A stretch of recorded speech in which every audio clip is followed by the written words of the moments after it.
요아스는 7세의 왕이 되어서 제사장의 다스림을 또 교훈을 받아가면서 잘 행했습니다. 정직하게 행했습니다. 그러나 이제 제사장이 또 늙고 또 왕은 성장하고 그러면서 그 길을 온전히 걸어간 것이 아니고 좀 빗나가는 그런 모습이 되어집니다. 사람은 누구라도 계속적으로 다스림을 받아야 됩니다. 어렸을 때는 어렸을 때 나름대로, 또 젊었을 때는 젊었을 때로, 또 나이가 많았을 때도 여전히 다스림을 받아야 됩니다. 왜냐하면 부족하기 때문에 그렇고 항상 자기 중심적으로 욕심에 끌려가 굉장히 쉽기 때문에 항상 우리는 다스림을 받아야 됩니다. 바른 교훈으로, 특별히 하나님의 말씀으로, 진리로 다스림을 받아야 됩니다. 받지 않으면 잘못 가게 되어 있습니다. 요아스가 이제 어떤 죽을 위기에서 건지를 받았잖아요. 그죠? 하나님의 은혜로 건지를 받고 제사장의 다스림 안에서 자라고 또 제사장에 의해서 다시 세워져서 다윗의 왕위를 이어가는 그런 모습이 되어졌습니다. 그래서 어릴 때 7세의 왕이 되었기 때문에 아버지와 같은 그 제사장에게 다스림을 당연히 받겠죠. 그죠? 그러니까 그때는 정직하게 행했습니다. 그래서 40년간 통치라는 그런 모습이 되어졌습니다. 근데 조금 이제 왕이 자라니까 어떻게 됩니까? 왕은 자라고 어느 정도 성장되면서 자기를 길러주고 교훈했던 제사장 같은 나이가 이제 먹는 거예요. 그죠? 그러니까 이제 이것이 또 뭔가 달라지는 상황이 되어진 겁니다. 제사장한테 이제 성전을 수리하라고 그렇게 했는데 제사장은 그 수리할 생각을 하지 않고 있고, 그러니까 이제 왕이 나서서 제사장이 해야 될 그 역할을 가지고서 됩니까? 왕이 그것을 주관하면서 일하는 자들에게 맡겨서 성전을 수리하게 그렇게 합니다. 그래서 성전을 수리하는 자들은 그래도 왕이 주관하면서 하기 때문에 철저하게 할 수밖에 없어요. 성실하게 할 수밖에 없습니다. 그래서 맡기고 그들이 성실하게 행함으로 인해서 계산하지 않았다는 겁니다. 성실하게 하는 왕이 다스리고 있기 때문에 그렇습니다. 근데 이제 요아스 왕이 잘못한 것이 뭐냐 하면 아람 왕 하사엘이 올라와서 가드를 칠 때 그렇습니다. 이미 아람이 올라와서 가드를 친다는 것은 뭔가 하나님의 모식에 온전하지 못하다는 겁니다. 이미 대제군성이 일어나서 활동하고 있다는 것은 이미 바로 가고 있지 못하다고 있는 것을 이야기하고 있는 거예요. 그런데 그것을 바로 깨닫고 하나님의 은혜 앞으로 나아가고 그렇게 해서 이것을 다시 회복시키고 물리치고 그렇게 해야 되는데 그렇지 않고 사람의 방법으로 해 있습니다.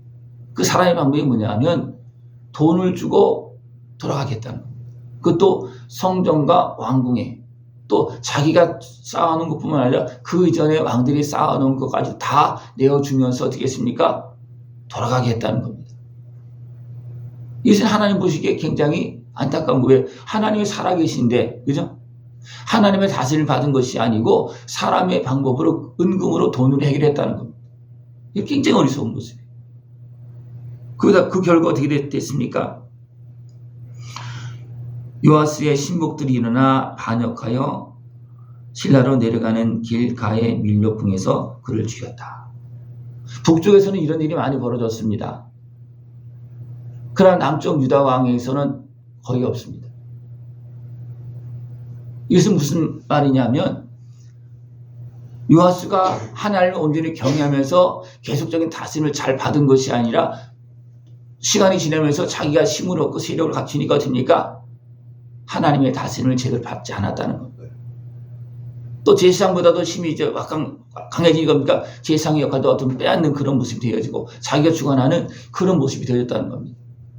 그러니까 하나님 보시기에 어리석은 모습으로 행해서 결국 마지막에는 신하들이 배반해서 죽이는, 왜 신하들이 배반해서 죽이겠습니까?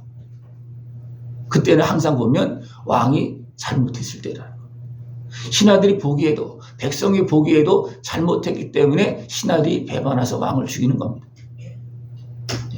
그것이 교훈을 받아가면서 정직할 때에는 요아스가 하나님의 은혜를 누리면서 그래도 길게 40년 동안 통치했거든요. 40년 동안 통치한 왕은 그렇게 많지 않습니다. 다윗 왕도 40년. 그게 55년 동안 한 왕도 있지만 그렇게 많지 않아요. 그러니까 오랫동안 왕위를 지키는 그런 모습을 했지만 마지막에는 어떻게 됩니까? 사람 중심으로 어리석게 행함으로 인해서 신하에게 죽는 이런 일이 발생됐다. 그렇다고 신하가 자기가 왕 차지하는 그건 아니었어요. 요아스의 아들이 이제 왕이 되어지는 그런 모습이 되어진다는 것은 잘못된 것만 바로 잡아 주었다는 겁니다. 다윗도 하나님 앞에 참으로 인정받은 왕이었지만 어디 있습니까? 잘못이 있었습니다. 잘못할 때 하나님께서 선지자를 보냅니다. 그때 다윗은 어떻게 했습니까? 그것을 받아들입니다. 교훈을 받아들입니다. 하나님의 말씀을 듣습니다. 그래서 다윗은 마지막까지 어떻게 합니까? 그 회개하면서 갈 때 하나님 마지막까지 그래도 그 왕위를 끝까지 잘 이루어갈 수 있도록 그렇게 해주었습니다. 왜? 다스림을 받았기 때문에 그렇습니다. 하나님의 교훈을 받았기 때문에 그렇습니다. 또 다윗이 마지막에 또 인구수를 계수합니다. 그때 요압 장군이 어떻게 합니까? 그거 하면 안 된다고 그랬어요. 근데 왕이 어떻게 했습니까? 계수했어요. 명령을 해서 계수하게 합니다. 그랬을 때 하나님께서 어떻게 합니까? 징계합니다. 그래서 7만 명이 죽습니다. 또 셋 중에 하나 택하라고 그러니까 다윗이 자기 잘못했으니까 하나님 알아서 해주십시오. 그러니까 하나님께서 언약을 통해서 질병을 통해서 7만 명을 죽여요. 그때 다윗이 어떻게 합니까? 내가 잘못했는데 하면서 회개합니다. 그러면서 그것이 바로 잡아지는 그런 모습이 되어집니다. 그러니까 다윗은 하나님의 교훈 앞에 그는 무릎 꿇고 회개하는 그런 일을 행했습니다.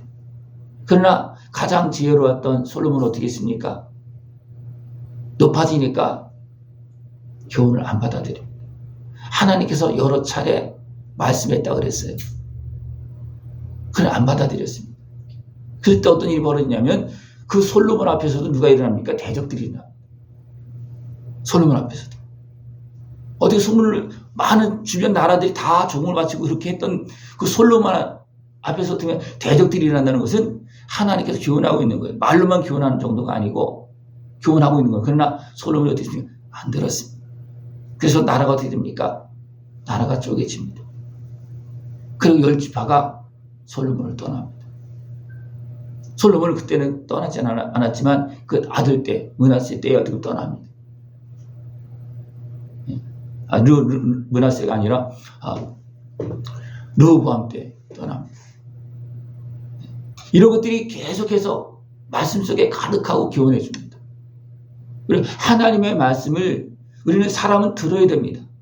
아담도 듣지 않아서 어떻게 했습니까?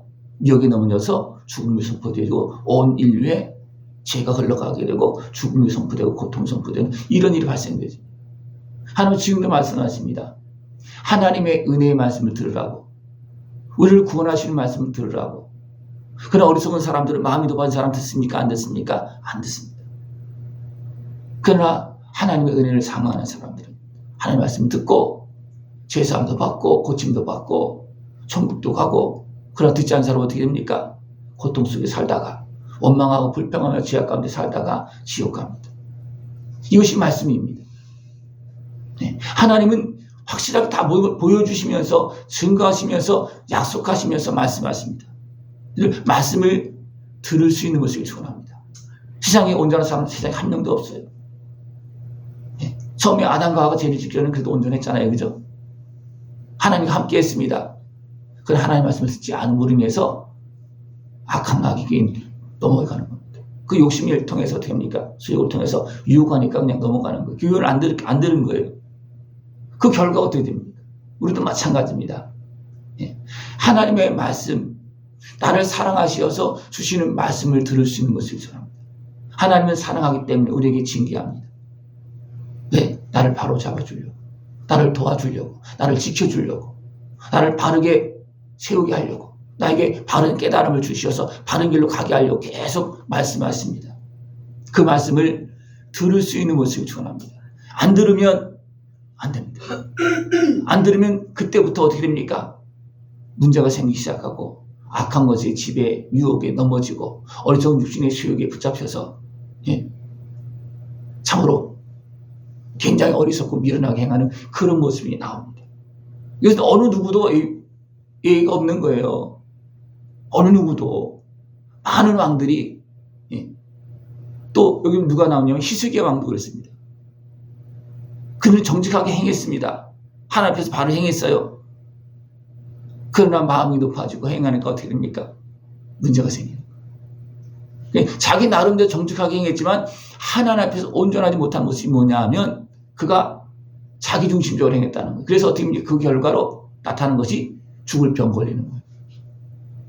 그래서 하나님이 사람을 그래서 어떻게 했습니까? 너 죽는다.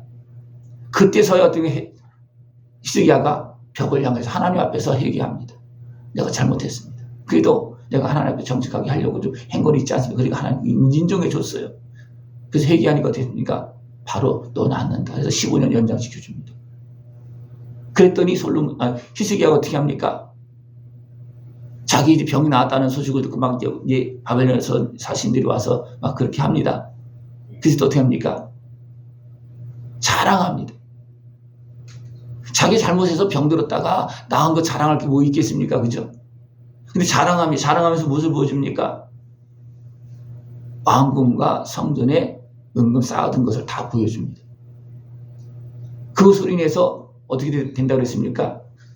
그들이 그것 때문에 침공했고, 그것 때문에 어떻습니까? 바벨론으로 끌려가는 이유가 되는 겁니다. 그것 때문에.